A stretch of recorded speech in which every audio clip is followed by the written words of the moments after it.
Hi everyone, welcome to Turning Point Tales, where we interview people and discuss what setbacks they went through and how they bounce back stronger. Today I have here with me my guest Michael Becker. He's a single father of a 15-year-old daughter. He's in corporate sales and finance, a men's health coach, and a podcaster. Welcome to the show, Michael. Happy to be here, man. Look forward to talking. Great. So just share with us a little bit about, what's been happening in your life and what's been going on in the last couple of months. Yeah, so I'll start with I've have a love-hate relationship with social media. I think it can definitely be addicting, as we all know. At the same time, there's a lot of great networking opportunities, a lot of business opportunities, and a lot of ways to positively impact the world. And what I've kind of thought of in the past few years is, hey, how can I leverage what I've gone through in my life to, you know, speak about it, help others, inspire others, be positive, be realistic, and one day at a time, uh, just figure out how I can use what I know to help other people. All right. Yep. Social media can work for you or against you. I agree with that. And then you mentioned like you're in men's coaching.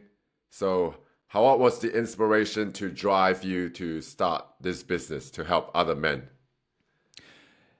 I'll start at the beginning. I've always been great at sports, and just remembering, not necessarily playing it. I play a few, but I'm not. I'm not at a D1 level or anything. But I enjoy playing. That's where I make my friends in my community.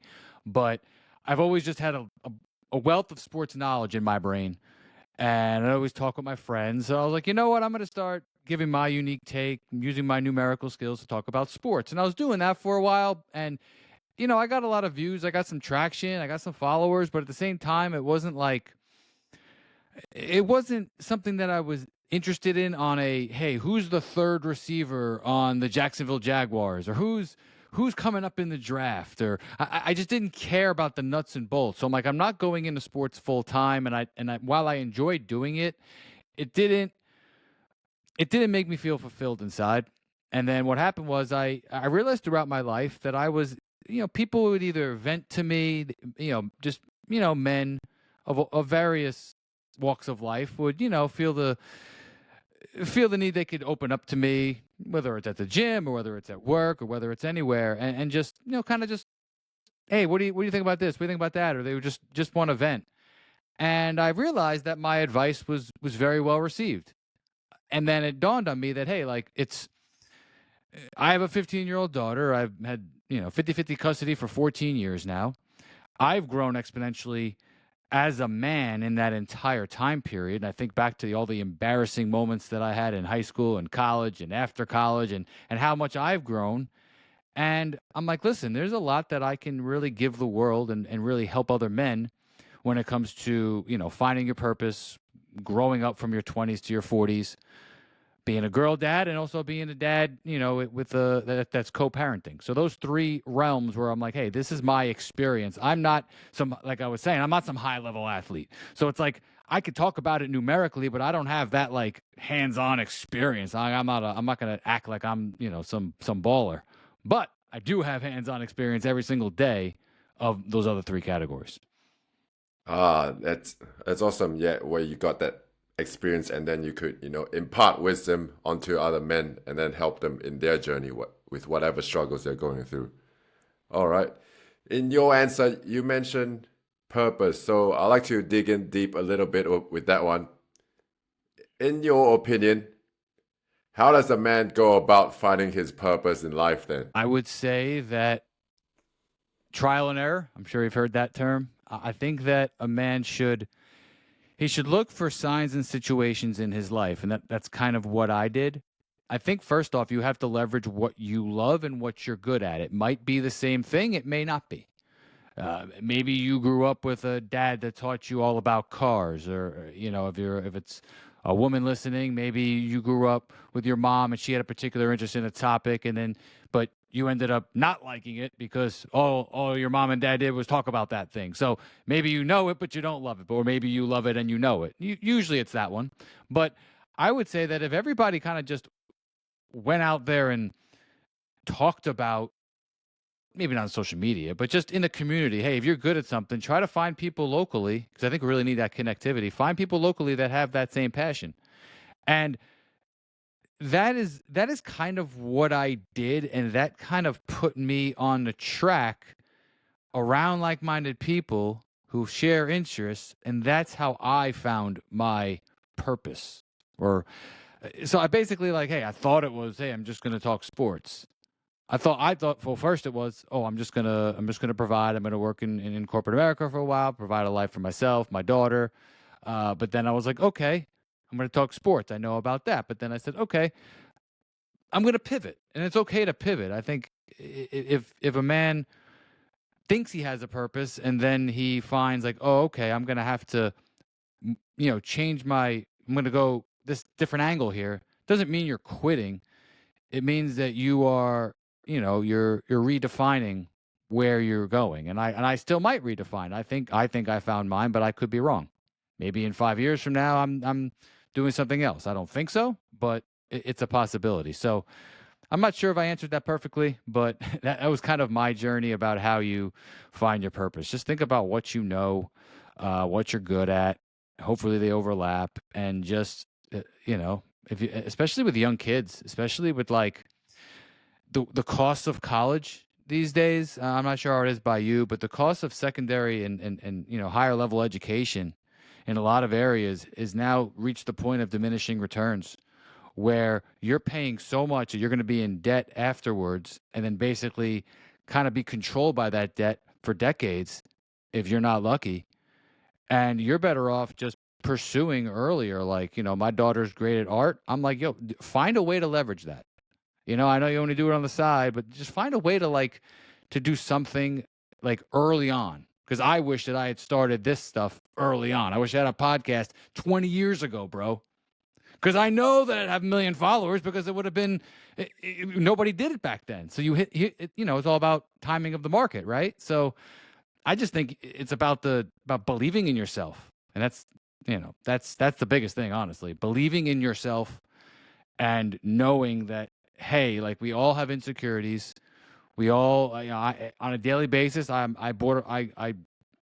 ride a tricycle or a unicycle. I don't know. You know what I'm saying?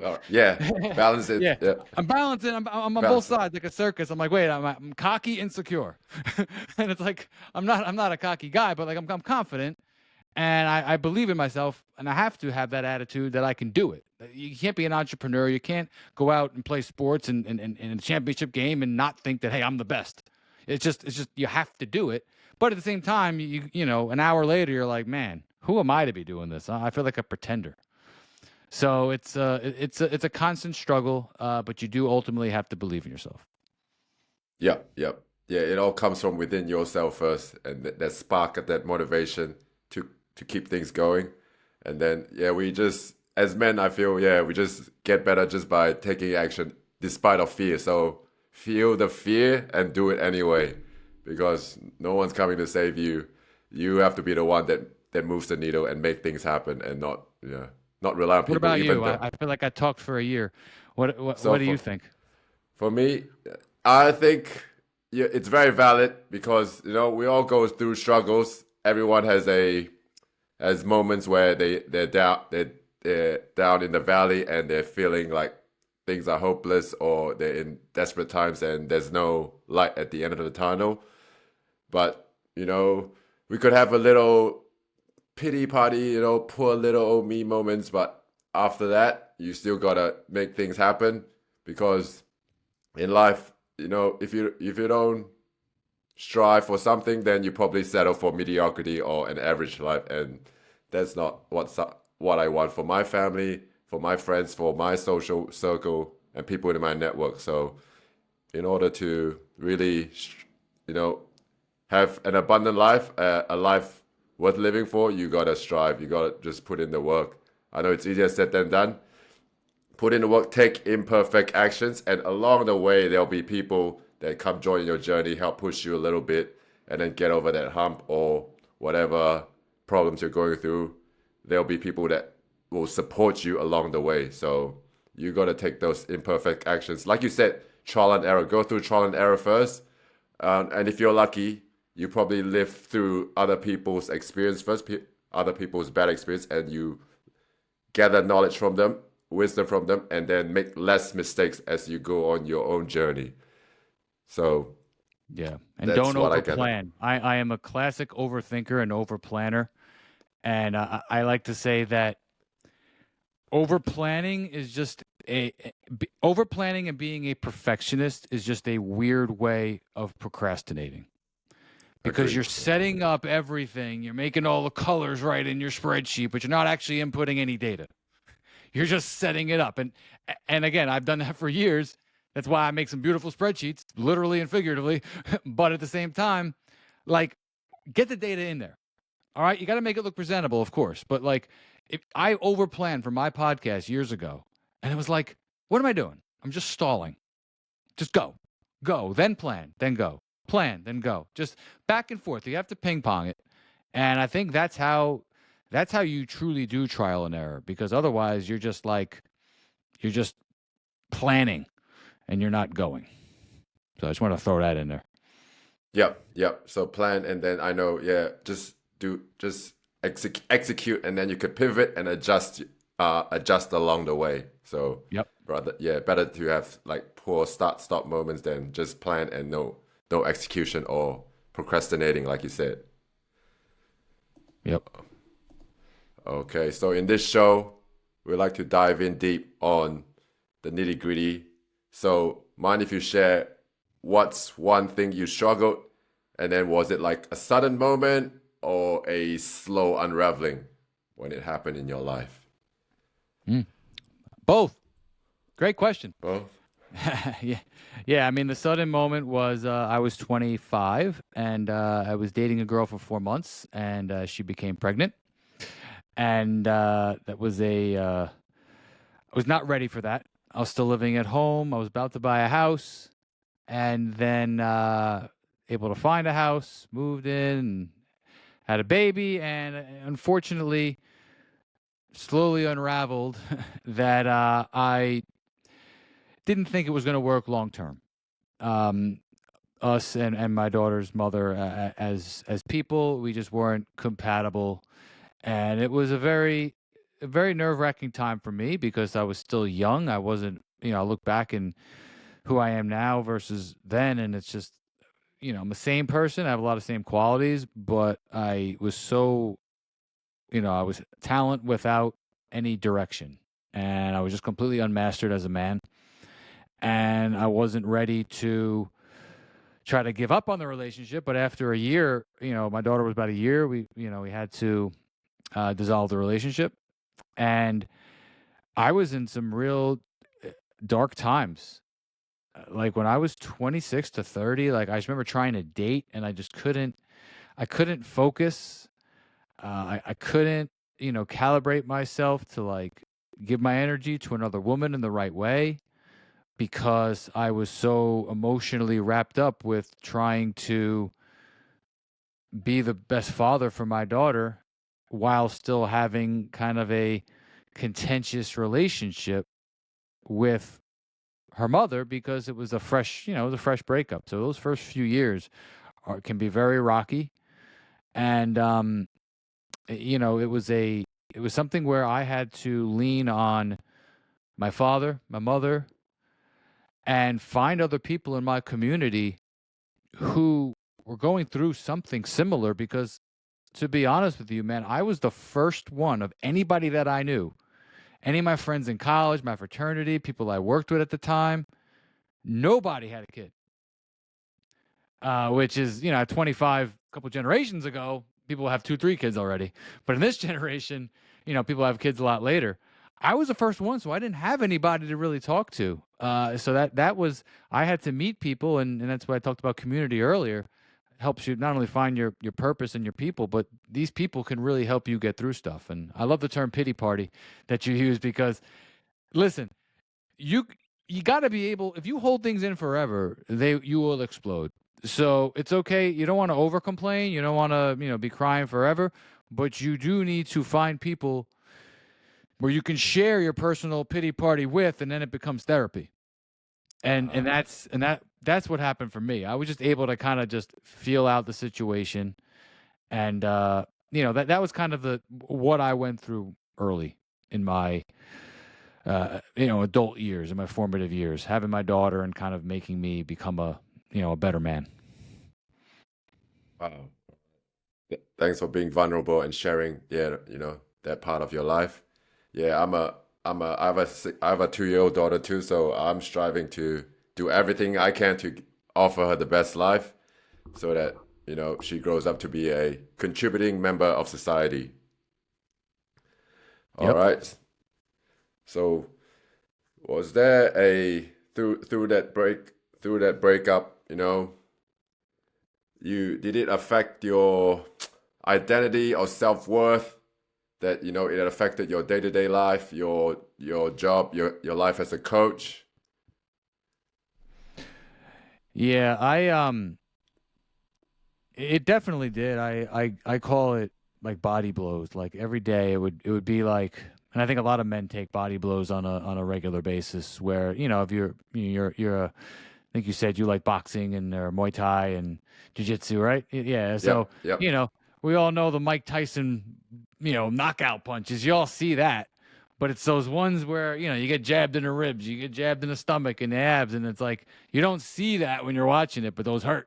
Those are the ones that cause you to leave your head exposed and then, So it's I would take those. I don't take them as much anymore, but I took them a lot back then, and it was just, there was, when you're dealing with another parent with your kid. So I had her half the time, and it was, I kind of, it was funny. It didn't affect my work, but it affected my mental state, and it made me reappreciate. Hey, I'm gonna go play basketball with my friends, or just shoot around myself, or I'm gonna go play, this sport, or softball, and go hang out with my friends. It made me appreciate life a lot more, but it weighed on me so much that I was like, how do I fix this? And it was really through constant belief that if I just did my job as her father, that eventually it would work out for me. If I tried to counteract what I thought was going on at her mom's house, it wouldn't work because then I'd be doing too much. So I just said, hey, I'm going to be the best father I can be. I'm going to be honest with my child. I am going to be there for her. We're going to go on trips together. I'm going to teach her every single sport under the sun, and that's going to be therapeutic. We played football in the pool. We would go to my pool at the gym, and we would throw, because I'm like, hey, if you're standing in a pool and you want to learn how to dive, you're diving into water to catch the ball. So I would pick a side, and we would throw the ball, and she would dive and catch it. And she would throw it to me, and then we would get yelled at for throwing a football across the pool at the gym. And it's like, there's nobody here. It's 9 o'clock at night. Leave us alone. So that's how I kind of like, it sounds like a silly story, but like those are the ways that as a father, when you just spending time with your kid and teaching them new stuff and sharing what you love with them and seeing if it sticks, that's kind of how I was able to eventually over time, like, okay, this is how you get through it. That's interesting. Throwing football around in the pool. All right, that's a cool bonding moment there. Bonding Yeah. activity.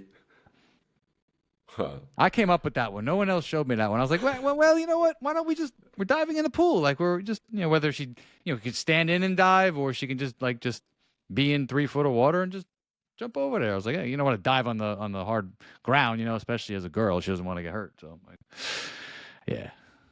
That's a great idea. Yeah. Yeah. I think you should teach your kid randomly, but I think you should teach your kid every sport, even the ones you're not good at, because it's like you don't know what's going to stick. And they All can right. kind of pick their own. Okay. Swimming is definitely one of them to teach my daughter then. Learn how to float and then throw in everything else. Ballet, football, Yeah. what else? Martial arts for sure. Martial arts, good idea. Train that mental discipline. Yeah, I should have done that. She wants to take up boxing now, so we're gonna do that soon, actually. Yeah, Cool, gonna do it. Yeah, even if it's just hitting pads and you're yeah, just getting some boxing fitness in. Yeah, pad work minimum. yep. All right. So during your journey in raising your daughter, what are some habits or mindset shifts that helped you along the way so that you can be a good parent, you can still be sharp at work, and then you're still working with your ex partner through raising your daughter? What are the 5 stages of grief? Do you know? It's like anger, denial. Should know I can this. Google it. No, no, no. Oh, this is good. Actually, let's dive in. Yeah, I'll just search it up real quick. The Yeah. 5 stages of, was it grief? Grief, yeah. Anger, denial, then eventually acceptance. Right, one moment. What are the 5 stages? Grief. Denial, Denial's first, then anger. anger, yeah. Then bargaining, depression, acceptance. So denial, number one, anger, number two.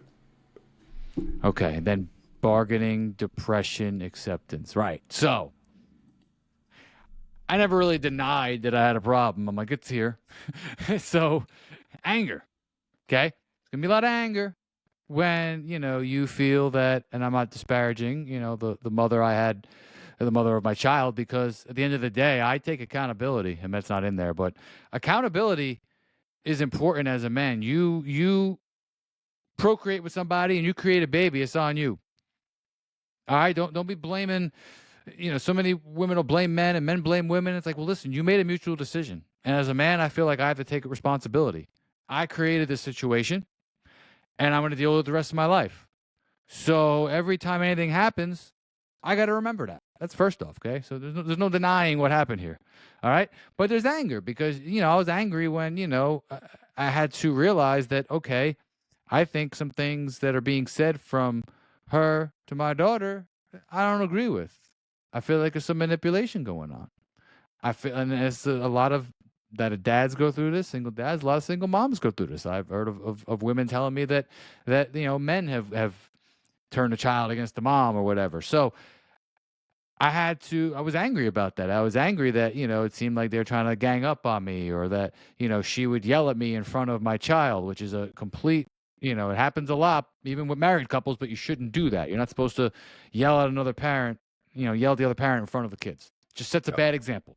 Sets a that's bad right. example for how she should act when she gets older. And it sets a bad example of how you as a person can be treated. So now she thinks, oh, mom talks to dad that way. I can do that too. That's all she sees. And TV doesn't really show anything different. So it's not a good situation. So I was angry for a while. And then, bargaining, we'll skip that part. I mean, obviously bargaining is kind of like where you're like, all right, what can I do here? What kind of deal can I make? And then, yeah, of course, I had moments of depression. I didn't want to talk about it, but those moments of depression, it's a Saturday night, and I'm not really in the mood to date, or maybe I was talking with a girl, and we just broke up or whatever. So there's a lot of depressed nights where it wasn't necessarily that I was lonely. It was more of that, like, I needed to get this whole situation under control. But then acceptance. I had to accept that, hey, like I said earlier, I put myself in a situation. This can apply for far more than my situation. I put myself in a situation. I have to accept the little, the nitty gritty details. That, hey, when she comes back from her mom, she's gonna have a different energy for a half hour. My dad told me this when she was 3 years old. It's like she's just, when she comes back from, and it's not dissing her mom. It's more of like, no, there's a different energy at that house versus the energy at my house. I'm a little chiller. I have a temper. I've finally tempered my temper, but back in the day, I was a little more, because of all these things going on. I always had a temper to begin with, and so I would explode a little bit. I would yell a little bit. I wouldn't hit anybody, but I would throw something, and then I realized, I'm like, okay, I got to stop setting this example. And by the time the time she was a little bit older, I stopped doing that, because I'm realized, hey, this is gonna reflect poorly on me in her eyes. So it became like, hey, I have to accept that I can't change what goes on over there, but I can only control what I can control, which is, hey, okay, when she comes back, give her some time to talk. Don't get into things. As soon as I pick her up, I'm not going to start being like, why'd you do this? Why'd you do that? Like, as a parent, you don't want to obviously walk on eggshells around your kid. You're the adult, you're the parent. But you also got to be smart and strategic with how you interact with a child when she just gets back from the other parent's house, or when the child just lost the game 4-3 at the end and she gave up the game-winning goal or something, or oh, she just lost her match, or she, you got to know when to how to talk to them. So it's more of just like that on a larger scale with a lot of other items, and when it comes to parenting, that I was able to just wait it out and realize that over time, eventually, all of my efforts would pay off. Yeah. Wow. The words of wisdom there. So something I'm learning as I go. Raising a father of a 2-year-old, my patience is tested every day. And I feel like when I want to lose, I've lost my temper before, but I have to learn to control that, my emotions. Because as the parent, we gotta be the one that's in control of the environment that we raise our kid in. So yeah, that's something that I'm always working on. Not to lose my temper when I'm with her, when she doesn't want to put on her shoes to go out, or when she doesn't, comply with like getting ready for dinner, getting ready to go out for like say ballet. So wow, It's gonna get something. worse. It's gonna get worse, but that means you get more practice at it. And you can't be it's such a fine line as a father. You can't be too soft. You can't let them walk all over you. I've heard many situations. I've dated women where they're like, "Oh my God, my brother-in-law lets the girl do whatever she wants. She's the princess," and then he's hard on the boy, and a boy resents the dad and resents the sister, and it's like, yeah, that's not acceptable. You treat boys different than girls, but you have to still be a firm hand to your daughter. She has to respect you. But if you think about it, even when it comes to dating, the more emotional you get as a man, it shows that your emotional IQ isn't high enough. You got to just again, I don't speak down on anyone, because I would raise my voice. I would get so mad, especially when my daughter would give me attitude. And I'm at Hershey Park with her. I'm at a roller coaster, taking her to all these places, and I would joke. I'm like, hey, we're out and about for 12 hours, and we get in a 10-minute beef, and that's it. And that's it, which is amazing if you think about it. You're just dad daughter, and 10 minutes out of 12 hours. It's nothing. But it gets frustrating because I'm like, oh, why did that even happen? Why does it, it still happens now and then. Why? Because as a parent, you're like, I do all these things for you. And is this how you're going to treat me? What? They didn't ask to be here. You made them again. Yeah. So it's just a paradox, right? And that's how I kind of, it's a blessing. And obviously, your daughter, like, hey, it's a blessing to have her. It's great. And like I told you, make sure you do her hair. All right. Because I wish I learned how to braid and do all those things, because I waited too long and now she doesn't trust me with it. So I blew it. I'll start practicing today, Yeah. especially before my daughter goes to daycare. Tie her up, make her look pretty, look cute, and then send her to daycare. There All you right, go. start working on tying her hair. All right, so let's dive in a little bit about your men's coaching business. What's your target market in this coaching business of yours? Yeah. So men who are currently going through some of the situations that I described, and that could be with a boy or a girl, but hey, being I never got married, but if I say divorced dads who are co-parenting, I think there's a lot of things that I can relate to, whatever they've been through. And that's one of my again, I got my flaws I'm still working on, but one of the things I do better than anything else is I can always find something in common with somebody, man or woman, but men especially. Like I can always find something, and it's that I want to leverage to help them. So all that stuff I went through, I'm sure people have it worse. Okay, there was some things I, went through where there was a couple of legal battles, and I came out on top, but it wasn't pretty. It was very stressful. I want to help guys with that. Some guys have real serious parental alienation. There's things that I haven't been through that I can still say, like, hey, well, write them letters or just contact them. Do your job, and they will see that. There's only so long that manipulation from one end, and this could go for men or women, will impact the kid that will eventually realize, like, oh, my dad was there, my mom was there. So I want to help. I have a strong passion to help dads like that. I have a strong passion to help dads and daughters. I saw a commercial one time for Taylor Swift. And when she started dating Travis Kelce on the Chiefs, there was a commercial that showed how, oh, now the dad, it was like a 60-second commercial. For the first 50 seconds, they couldn't connect at all. The daughter had headphones in. The dad was like, and couldn't connect with her. And then all of a sudden, they watched the football game together and they connected. And I was like, okay, it was a good message, but of course I was like kind of realistic about it. I'm like, give me a effing break. Like, why is this guy not connecting with his daughter to begin with? And what I realized was, and speaking with a lot of people, is that, listen, time is one thing. Taking your daughter some places is one thing, but a dad and a daughter have to have a very unique relationship where he is setting an example for what she will eventually be attracted to. He is setting an example for how she should treat somebody. I go, one time she was so mad at me. I have a unique parenting style at one thing. When she would do something wrong, and it would be in the fall or winter, I would start eating her Halloween candy in front of her. And I was like, you talk to me that way? I'm eating your Halloween candy. And one time she got so mad and yelling and screaming. I go, you can't. It's my job to be like, well, no, because you were yelling and screaming at me. It's our job as fathers to be like, hey, you can't do that. Okay, that's first and foremost. It's also our job to obviously protect them. And it's our job to have conversations with them to get them to understand a male perspective.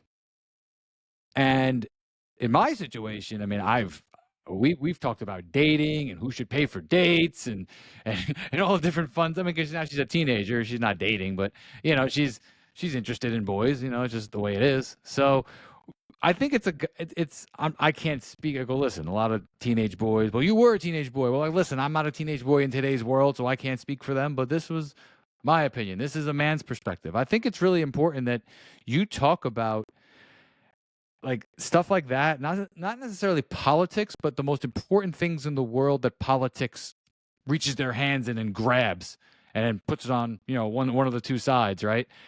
Talk about these things with them. I have serious conversations about the world with my daughter. And I think, and mothers can do that too, but I think that that's something that fathers have to understand. It's not just spending time with them. It's about that father-daughter relationship is about like a bond about, protection, a role model, and also like talking real logical and giving realism about the world. And then thirdly, young men, I like talking with them because I get to talk about because a lot of them are trying to find their purpose. A lot of them, maybe they need a fitness routine. I've done that. Some of them, that's why I got to pick up my boxing skills again, and maybe I can get them into that. But I mean, I'm not teaching them hands-on. Usually it's something like this, where I meet with them, once a week. But I kind of diagnose a few things that they need to work on, and we just talk weekly, and they have a daily list that they have to do, and that's it. Very, very simple, cut and dry. But I like helping young men because I don't want them to make the mistakes I made. I don't want them to, not believe in themselves the way I didn't believe in myself. Like I said, I should have started a podcast 20 years ago. I'm not going to throw a pity party, but it does once a week. I kick myself. I'm like, why didn't I do this back in 2005? So I don't want them to make those mistakes. And the economy is bad. The world has changed. Our country has changed, and not necessarily for the better. So I think it's really important that people make good decisions as early as possible. And that's kind of, I think I answered the question. That's kind of the way that that I move. That was my inspiration, and that's what I'm trying to do. great mission, man. In terms of helping Thank you. single fathers, whether they have a daughter or son, and then you're also helping young men in life find their purpose, coach them to be up to be great men in society. I love it. Thank you, man. All right. So, and what else? What do you have coming up in the future with your business? As a parent, as a business person, what have you got lined up in the future in terms of Yeah. goals and planning in the next, 10, oh, not 10 years, but say 12 to 24 months? Yeah. I have a lot of goals. Firstly, I want to, I have a few clients right now, but I want to get more, obviously. So I need to just kind of expand my reach. So that's number one. Number two, I started a Facebook group for men, for a place for them to share what they're good at and share some stories. And I just kind of jump started that a month ago. It's going to be difficult to get people to talk right away because they don't know each other. But one of my strengths in life has been have this friend over here, and then I have a friend over here, and then we all have a big party, and now those guys are friends and hanging out without me. Like that's what I want to do in a social sense. So, there's a lot of men's groups out there, but Facebook is really good because it's got the best it's called graphic user interface, GUI. It's just technical term that I just learned this month. Wow. If you think about Facebook, I would joke that it's all old people on there, which is true. But now I'm one of them. But the thing is that it is, if you have a group, right? You can you could post a picture, you could post a video, you could just post words. And that's the only place where you can do that. Everywhere else, it's like you got to do one or the other. You got to just do a video or a picture. You can't just post words. Maybe Threads or Twitter, but Facebook is just it's a very like, there's more people on there. There's people I want to work with there. So starting this group for men is going to be something I believe in. So that's number two. Number three is getting my podcast back up and running. I've had a few friends bug me lately. You're supposed to have me on your podcast back in 2023. I go, oh, it's 25 already, huh? Time's flying. I go, all right, we'll get there. And again, that's the overthinker in me because it's like I got so many things I want to talk about and so many people to interview, and it's like, just go. Just do one a week. Don't overthink it. Don't over edit it, and just put it out there. Clip it up. You have AI. Now I have AI. Clip it up. So, those are my three goals. So kind of just, build my, and number four, build my brand, build, on my own PR. Yeah. So, cause I'm not paying for ads or anything yet, but I do have to, I started writing a lot more. So like, I'm just writing about stories about myself.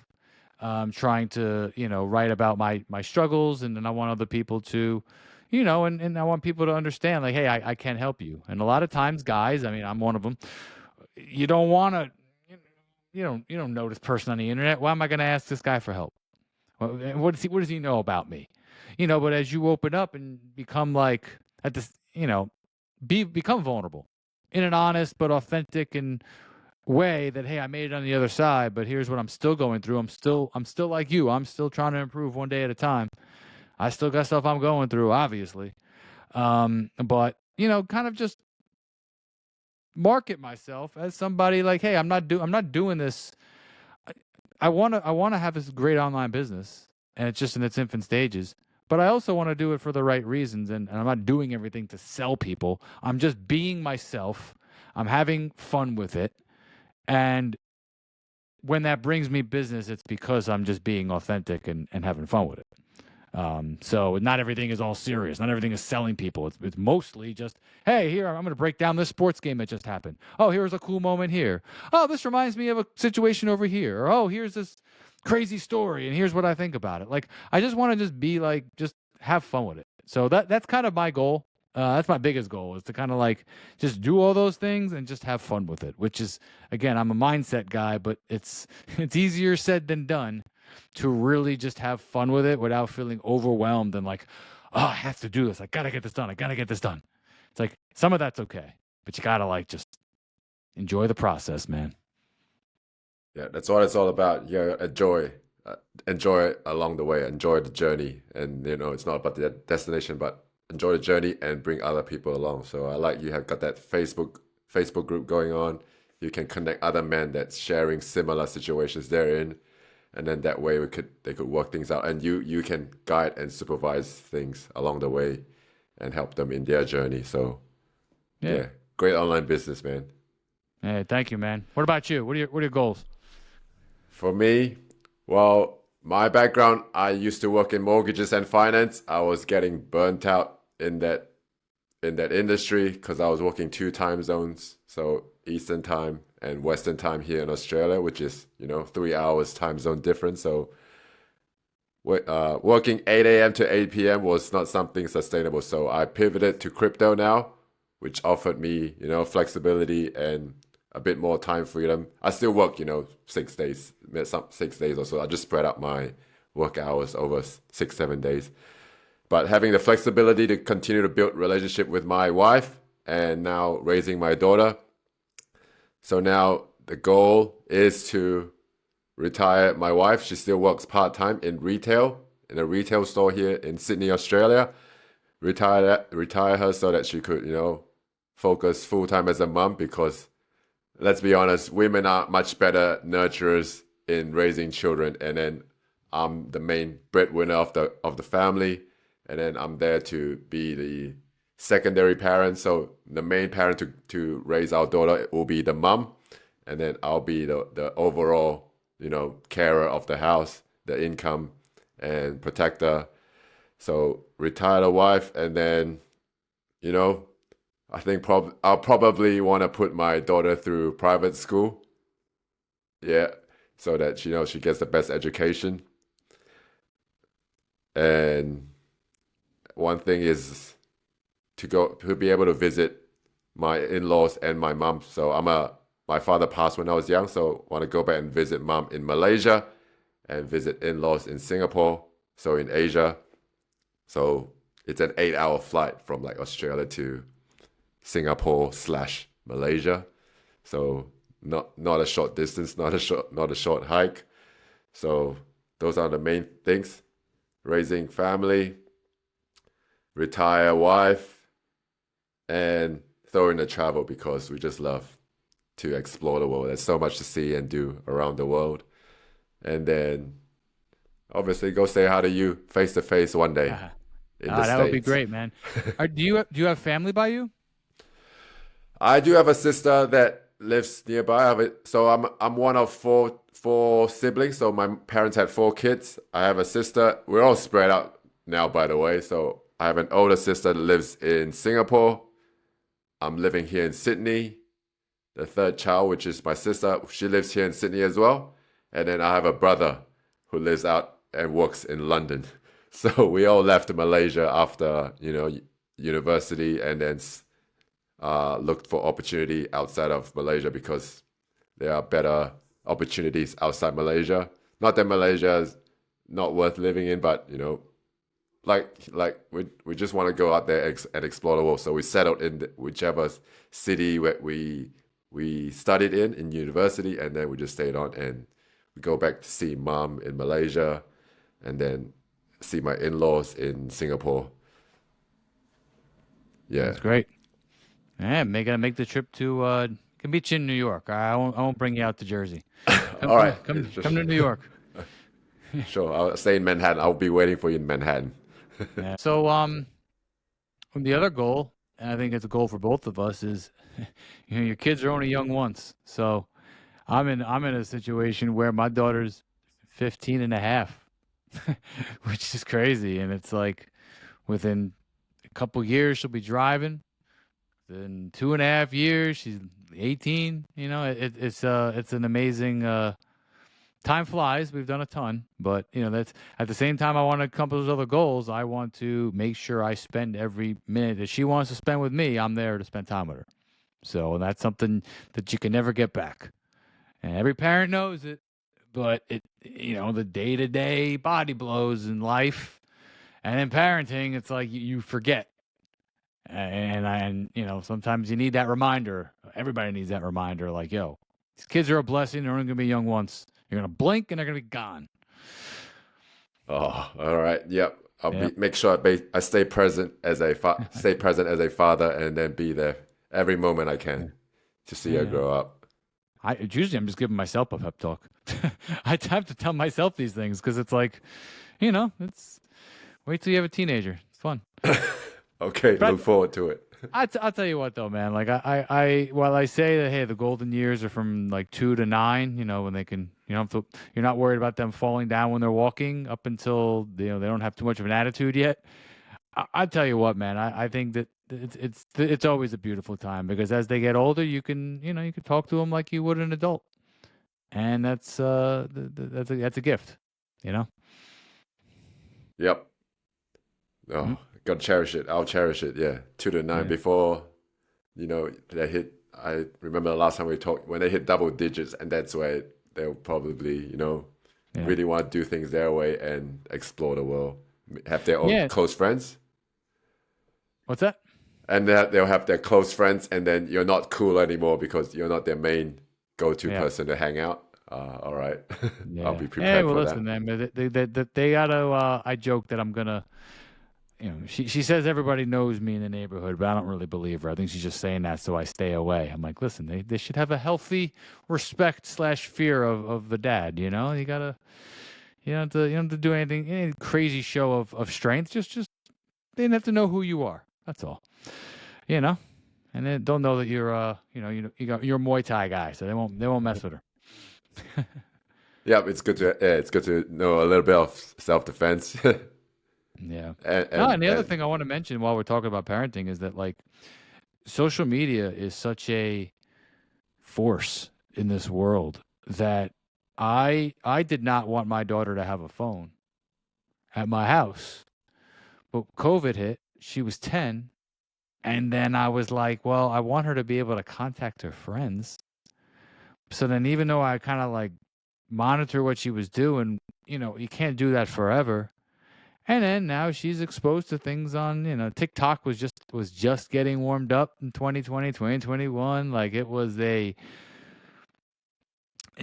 something where like it was a problem for a couple of years, and then after a few years, I'm like, okay, I can leverage this, and we can have real talks. Like, so we can talk. I could basically talk to her like she's 20 about certain things. But I think that a parent should keep their kid as innocent as possible for as long as possible, because eventually you got to do that stuff. But I don't know. That's just my opinion. I can't even. It's not like I could speak from a place of like, hey, my daughter didn't have a phone until 15, because you don't want her to be like an outcast at school either, because they all got phones. So uh-huh. it's a balancing act. I'm sure things will be different by the time your daughter's time for her to have a phone. I'm sure I don't even know what the world or what phones are going to look like by then. So I'm AI not sure the phone's going to be glasses. like big like this, or they're going to be like little tiny little midget phones. I don't even know what's going to happen. Yeah, something definitely wearable and more portable. That's my guess. You got Meta creating those glasses where it's like AI. You could just see in the Meta world, whatever, and then Yeah. smartwatches. You never know. It could be a projector. It could project. That's how you make phone calls or something. We're just watching too Oh much yeah. sci-fi. I mean, it's those wearable technology. It could be a necklace, could be a watch. Who knows? Hey, maybe we should invent one. Oh, start researching. Yeah, Yeah, either study the trends, emerging trends, or get left behind. absolutely, man. Wow. So we've discussed a lot here, and you shared your journey, and I appreciate you sharing your journey. With the mother of your daughter and how you got a co-parent, and then now you're helping other parents along the way, single dads. So throughout all these experience that you've gathered over the course of your life, what's a quote or mantra that you live by now?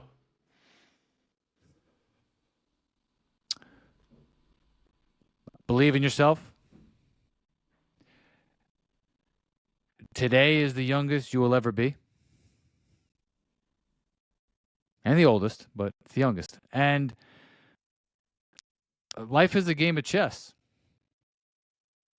They all sound cliche. Now, I just thought of all three of them right now, but it's true, right? You have to plan moves ahead sometimes, and maybe you have to predict what's going to happen with other people, with the world. and maybe it's not the right move. Yeah, but Yeah. you got to do it, right? You got to sacrifice the pawn sometimes. You got to sacrifice time. You got to sacrifice energy that you may not get back, but you have to at least try. So that's the way I look at it. I view life through positive realism. That's a term I'm sure someone created it before me, but I kind of say it all the time. Like, listen, you got to be positive, but you also got to be realistic, and you got to balance those two. And that's kind of what I do in my life, in my personal life, in my in my professional life. I just think that's what we got to do. I think we got to find people around us that are like-minded. And I don't know about you, but there's something that I want to mention is that you want to be around people that see the world your way, or you want to be around people that are. I have friends that see things completely differently than me.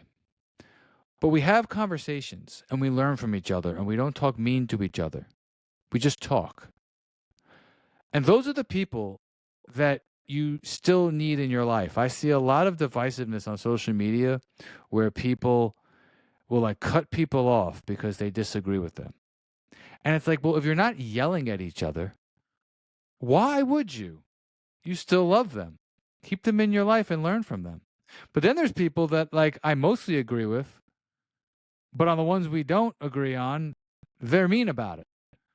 Those are the people that are actually more dangerous because it's like, wait, we disagree on one thing and it's a problem. So something that, you asked me what I live by. I live by like have as many friends as possible that will keep you, it will make you more intelligent. It will allow you to learn. It will allow you to hear from other people and different perspectives.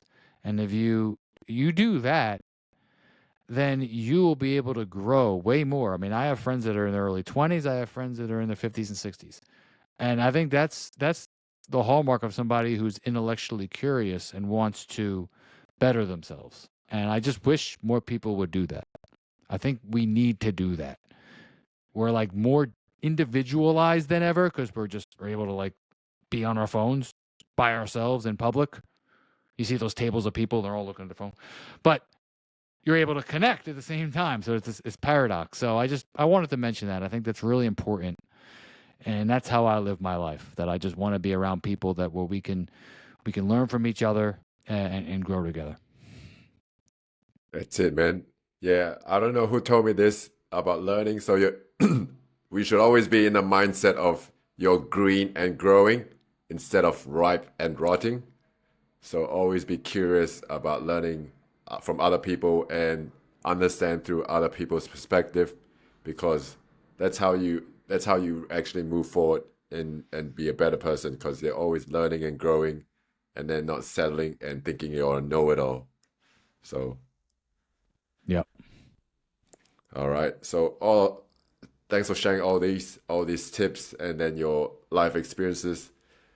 What advice would you give to someone who's felt like, they're falling behind the eight ball and, they're broken or beaten down in life? So what advice would you give to someone who is feeling left behind or struggling? My opinion is, first off, I've been very fortunate. I understand that I grew up in a middle class, upper middle class family. I didn't go through extreme hardships like I know other people did, and I'm cognizant of that. I understand that there's people out there with the economy, with their personal lives, where it can be very difficult. And I think the best thing you can do is realize that you can only control what you can control. So, and you can't fix everything at once. So if you're a person, you're working a job you don't like, and you're out of shape, and you're struggling in your dating life, you got to pick one of the three to focus on right away. You could focus on all three concurrently, but you have to like hone in on one. Say, okay, I'm going to get in shape for the next 6 months, and I'm going to, If I see a woman that piques my interest, I'll say hello to her, not be creepy. Just say hello to her. Maybe do dating apps, although I don't know, those are not the best. But and then okay, maybe I need to look for another job, or maybe you want to focus on that job first, and still go to the gym a couple days a week. They all kind of go hand in hand, right? They all this is just an example, but I think that finding other people that can empathize with you and have been through that will absolutely help you. I've worked with a couple guys like that, and even though I haven't had the economic struggles they've had, again, I bonded with them over the relationship stuff and the kids stuff and the working a job you don't particularly love. I did that for some time in my life. So it's just about realizing that, as I said earlier, like, this is the youngest you're ever going to be. And, I don't know who said it, but they said some men die at 30 but they're not buried till years later. I butchered that quote. But basically, a lot of people just kind of check out. Yeah, they check out once they get to a certain age, and it's like, well, this is life. And it's like, you should be working to live, not living to work. And if you're living to work to provide for your family, I completely get that. But you should realize that in today's society, especially with social media, you don't have to do that forever. There is a light at the end of the tunnel if you choose to go out there, because the fact that there's all this opportunity and a lot of people struggling means that you will stand out more if you just really put your mind to something, do it. What is it, like that 10,000 hour rule?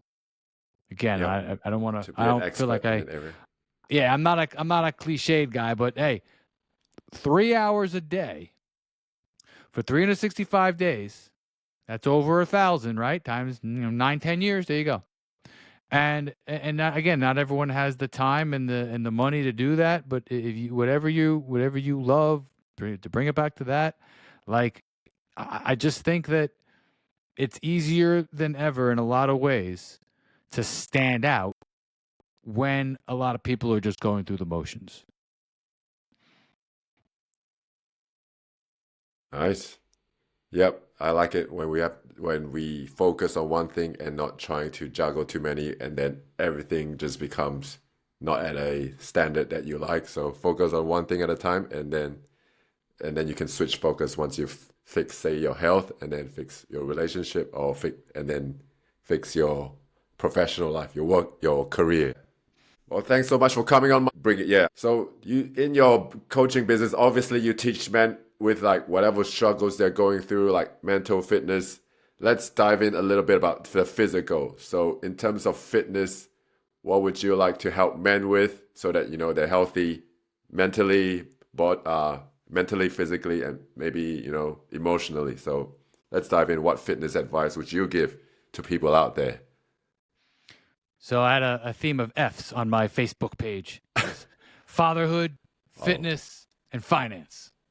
Now, I'm not a finance whiz like you, but I know what I'm doing with money. Fatherhood, I think I've covered that enough. Fitness is something where I'm not a personal trainer, but I have a lot of friends that run businesses, and I've always believed that you want to work out to be strong, to be agile, to play sports and move around, but also I want to be the grandparent that can run around with my grandkids. And I think that you want to lift for life, lift for longevity. And the best way to do that is kind of be a hybrid athlete where you build muscle, but you also stretch, you also run, and it's a combination of being able to move. Like, me personally, right now, I'm a little dysfunctionally strong. Like, I can't touch my toes. I can almost do it, but not quite. Like, I can't stretch enough, so I can't get into a deep squat position like I need to without like using like an elevated um what do you call those things? I don't know. An elevated. Those shoes, or elevate where you elevate your heel a little bit. Yeah, I'm Just drawing a blank on it. Yeah, heel oh, elevated. Yeah, so like, I put a weight there or a slant board or something. So like, I'm working on that myself. But like, I've always had the belief that habits. It's all about your habits. Diets are fads because like they eventually you just go to you overcompensate. So maybe you do it for a month, maybe you do it for 2 months, 3 months, but then you gain all that weight back because I don't know, you just couldn't keep it up. So what I said is listen, you got to lift, you got to do some cardio, and you got to eat, in my opinion, in certain windows where like unless you work out a lot or if you eat small meals throughout the day, I think 2 meals a day is optimal for me. So like I'll wait till the afternoon. Like I ate at 3 o'clock today, had like good amount of food, and then I'm gonna eat at like 9 o'clock, and those are my 2 meals. And then the next day I have fuel in my body, have some water, some electrolytes, some coffee, and then hit the gym again. And my biggest thing is that you need to enjoy the food you eat. There's so much. You drive around. I don't know about by you, but me, I drive around and I'm like, wow, there is just bad food everywhere. and and it tastes great. I mean, I have a sugar addiction that I kick and then it comes back, and then I kick it and it comes back. It's currently here. and and listen, so people look at me and they're like, "Oh, wow, how do you must be really into nutrition." I was like, "Listen, I just have a lot of lean meat and eggs and fruit and vegetables and put a bunch of seasoning and sauce and low-fat sauce, and it tastes great. I love all my meals. I love them. I love eating." But running around, like I play tennis with my daughter. She plays serious tennis. I play basketball with my friends. I move around, and it's like I want to help guys, and I've helped a couple guys already. I just designed them a simple program. I go, listen, I'm not a personal trainer, but as part of my program, if you need to get in shape, I will give you something that you will gain some muscle. You will lose 10, 20 pounds if you do this right here for a month. Absolutely. So I've enjoyed that. I've actually helped a couple of my friends that, kind of free of charge, just kind of like giving them a free, like, hey, I'll help you out, just to kind of like get in that mindset a couple of years ago where I was like, okay, I'm going to, live this person. If I'm going to be this coach, I got to start out for free. You got to give out free samples. that's But I right. also wanted to help my friends. And it's like, even people that were in shape, I was able to give them a couple workouts and they rolled with it, and they lost some weight. They gained some muscle. So it's like, I would never pretend to be a personal trainer, but I will say that I can absolutely like help people, and I have a real great passion for like, hey, I want to be that. I'm 40 now. I want to be 70, 80. I have a friend of mine actually. He's I see him once every month or so. I got to go visit him. I know when he works out at the local gym. He's like 79, 80 years old, and he still does, the workouts at the gym every day, Monday, Tuesday, Wednesday, Thursday, Friday. 5 o'clock to 6 o'clock every day. And it's just so inspirational. It's like, man, I want to be that guy. And so I want to, I'm the guinea pig. I've tried out so many different eating styles and workouts and all that stuff that I want to like impart that wisdom and help other dads, other young men, any man, just to make it simple, make it a habit that you can do. Yeah, yeah, that's very important. Yeah, because food is easy to get. It's everywhere. You could go to Whole Foods, the grocery store, whatever food outlet you have near you. But you gotta be disciplined in the. So there really has to be a mindset, a seed implanted in your mind. Like you don't want to be reaching old age and joints are hurting, body's falling apart, and you can't do basic tasks of taking care of yourself, taking care of your family. So the mindset thing is important. Yeah. So you write them a workout plan. Is that correct? And then teach them in terms of you gotta do this for yourself and for the people around you. Yeah. I basically, I put it like this. I go, listen, I'll write you this plan, and then this is how I recommend you eat. Try this eating style. And I believe in fasting. I don't know if you do, but I have an eating style where I eat in 8-hour windows, and then I'll 1 day a week I don't eat at all. So I could Fast. basically do like I do like a 36 to 40 hour fast. Wow. Yeah. But Some days I open that window to 10. Some I just there's days where I literally just have a big ass meal from 3 to 5, and that's all I eat. I just have a lot of food though. I probably have 2,000 calories and 200 grams of protein, and I'm eating a lot. But I'm like, I'm about 6 foot, 190 pounds. It's funny. I didn't get a physical for like 5 years, and the doc was like, "Wow, you're 185 then, you're 185 now," and I'm like, "Wow, I went down to 170, then went up to 200, now I'm back at 185." So that's my natural weight. But my biggest thing is like, I want people to enjoy the process, and it's like the hardest part is getting going. So there's a couple guys I work with that really didn't lift much at all. I go, listen, it's gonna stink. I don't even like beginning my workouts. I think today I did not want to work out, but once I got going, I'm like, oh, I feel great, right? Some days you love it, but some days you just don't want to begin. I go, if you haven't worked out in your life, the beauty is that you are going to get the most gains that you're ever gonna get right now. You're gonna lose the most weight. You're gonna gain the most muscle, one of the two or both, because you're gonna shock your body. But mentally, it's hard to get going. But like once you do, you might become addicted to it, and that's the thing. So like, I'll write a quick program. I won't make it too complicated. I'll just be like, hey, do this type of weight training, quick weight training program. Try to eat these foods, cut out these foods. Don't eat late at night. If you're going to eat late at night, have this kind of food, and that's it. I try to keep it as simple as possible, because I actually have a trainer myself. Because he's trying to, because I pay money to have somebody fix what's wrong with me. And I think it's a good lesson for people. It's like, hey, just because I'm really good at something, people see me and go, wow, you're in great shape for 40. Yeah, but I got stuff that I want to work on. Because like we just said, like I want to be the example. And if my joints aren't up to speed, doesn't matter how much I lift, how much I run, how many sports I play, I'm gonna be 60 and everything's gonna be falling apart. So that's what I try to preach to, respectfully preach to my clients. Good stuff. Yeah, that's what we all need, a little bit of a push. Because I've met like 80-year-olds that are super healthy. My neighbor, for instance, he's like 82, 83, and he still does gardening, long walks, or even little jogs at 82, 83. And he's so sharp still mentally.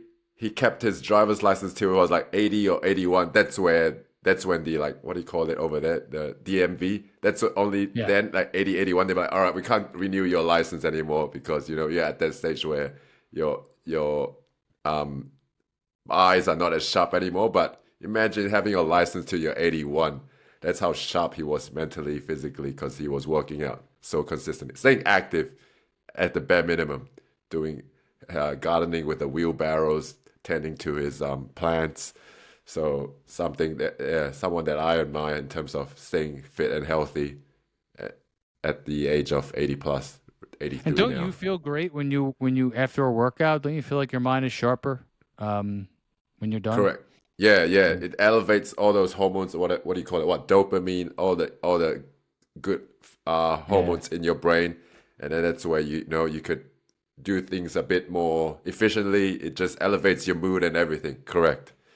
I was thinking like, because I have my trainer actually is like 5. He's small. He's like 5'6", 140. But I mean, so he's like, yeah, if I was a bigger jacked guy or if I got jacked up, of course I'd get more clients because it's like, hey, this guy has done it. But he can also like his flexibility and range of motion is like a gymnast. So he's got that going for him. But you can give advice when you're not in shape because you could know it and not do it. But it's just you're gonna get less business. Gotta walk the walk. Yeah, not talk the talk. Yeah, Yeah. gotta practice what you preach.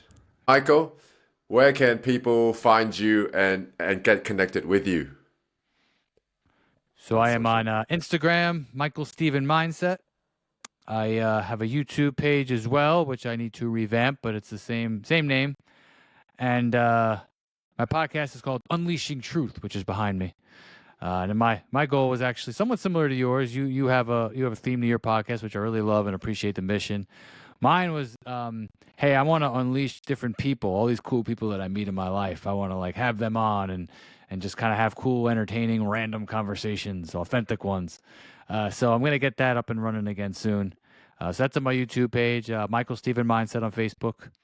And yeah, reach out to me anytime. I really enjoyed talking this out. I completely unscripted, so I hope the words that I said resonated with you, and that I'm just sharing my personal story, but I believe we all have a unique story, and something that somebody says on a random night can really change the way you look at things or change a particular pillar of your life. And that's what I want to do. So thanks for having me on, man. I really appreciate it. No, thank you. And I'm sure your story will spread and inspire and help so many men along the way when they're having it tough in their journey. So I appreciate you coming on board. I mean, I appreciate you jumping on and sharing your story and your skills and knowledge. Yeah. Happy to do so, man. Awesome.